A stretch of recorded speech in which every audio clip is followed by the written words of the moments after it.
Jesus says, "No one who comes to me shall ever be hungry. No one who comes to me shall ever thirst again." Well, we gather to share the Eucharist, but when I leave the celebration, I want a bite to eat. Feasting on word and sacrament does not lessen my need for ordinary food and drink. Has Jesus lied to us? An obvious answer is that the Lord was not talking about physical hunger. He's speaking of spiritual hungers, and he is the answer to them. But my spiritual hungers remain.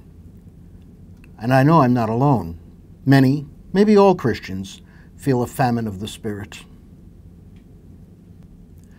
We're hungry, and probably will remain so throughout life. In fact, it seems that the more we grow as Christians, the more hungry we get.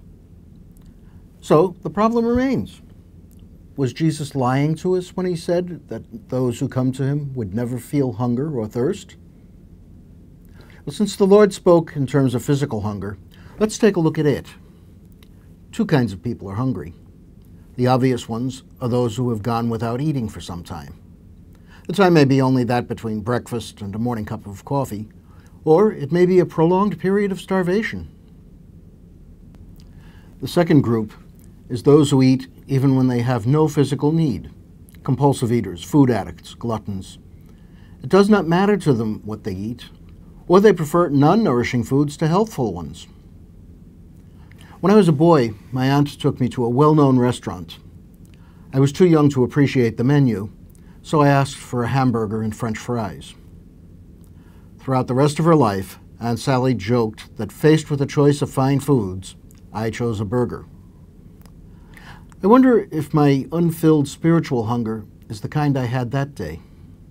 The Lord offers to feed me, but perhaps I'm so full of spiritual junk food and looking for more of the same that I do not and cannot take in the nourishment the Lord actually presents. I don't know what's good for me because I don't recognize real food. What's spiritual junk food? It's different things to different people. For one, it might be a job. For another, beauty. For yet another, glamour or status. For some, it might even be religiosity. How can I discover what my junk food might be? What can't I do without? What am I willing to make sacrifices to have? The odds are that those things are not real nourishment for the depths of my being.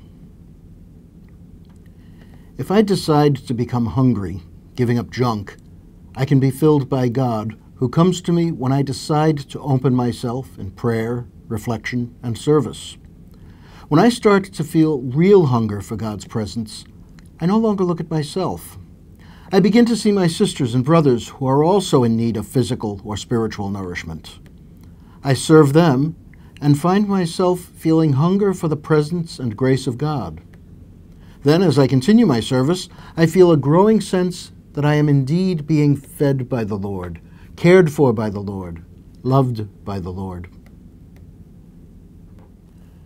The Lord sets a banquet before me, but all too often I look over, under, and around the table for the sort of nourishment I think I need, instead of feasting on what I am offered, the only real nourishment I need.